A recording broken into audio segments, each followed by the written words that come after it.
वालेकुम। वालेकुम क्या हाल है भाईजान, ठीक हो? तबीयत से ठीक है? सुनाओ सही, क्या रेट शेट है?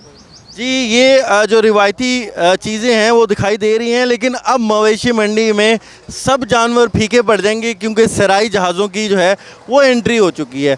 बड़ी तादाद में जो ऊँट हैं वो अब मवेशी मंडी में आ गए हैं। ना सिर्फ मुल्तान बल्कि राजनपुर, बखर, मियांवाली जो है यहाँ पर भावलपुर और शुजाबाद से ऊँट लाए गए हैं और बड़े खूबसूरत ये सराई जहाज़ जो हैं वो इस वक्त मौजूद हैं मंडी में। और आप देख सकते हैं इस वक्त भी ख़रीदार भी कुछ मौजूद हैं, इनसे हम बात भी करेंगे।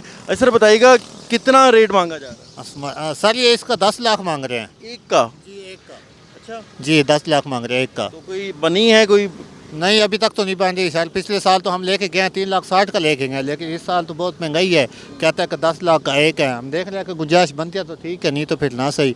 अच्छा, क्या करें हालात। ये इतने सर 10 लाख रुपए मांग रहे हैं, इतना ज़्यादा क्यों है? 10 लाख हाँ गड्डी दे किराया मना ਲੱਖ रुपया गड्डी दे किराया ट्राले दा भला इन्हें खर्चा बहुत है।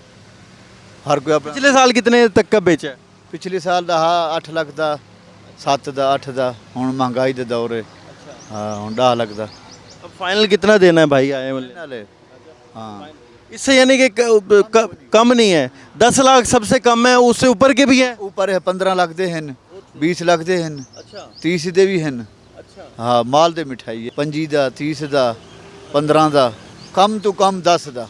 इतना क्यों महंगा है? इतना क्या खिलाते हैं इनको? ये खीर पी लेते हैं, दूध, चने, घाह, पट्ठे हर चीज़ खाते हैं। तो अगर इतने रेट पे कोई खरीदने ना आया फिर नहीं नहीं अच्छा, फरोख्त ना हुआ, रेट नहीं कम करें? हाँ अच्छा सर, अब वो तो रेट नहीं कम करते, फिर क्या लगता है कुछ और खरीदेंगे फिर? जी देखेंगे, हो सकता है कोई बकरा खरीद लें तकरीबन लाख 1.5 लाख का, या बच्चा खरीद लें 3, 3.5, 5 लाख का हो सकता है, तो वो ले लेंगे। करनी तो है ना कुर्बानी, अल्लाह के राह भी देने हैं ना, जो क्लियर बात। कुर्बानी तो करनी है जी। खरीदार जैसे कह रहे हैं, उनका कहना है कि जनाब पिछले साल जो है जो ऊँट मिल जाता था 3-4 लाख रुपए में, उसकी अब कीमत जो है वो 10 लाख है। और व्यापारी का कहना है सबसे कम जो कीमत वो 10 लाख है, इससे ज़्यादा जो कीमत है वो 30 लाख तक का भी ऊँट जो है इस मंडी में मौजूद है। तो अब खरीदार तो आ रहे हैं, मायूस होकर जा रहे हैं। अब देखना है कि जो व्यापारी दूर दराज से आए हैं क्या ईद पर वो अपने सारे ऊँट फ़रोख्त करके जाएंगे कि नहीं।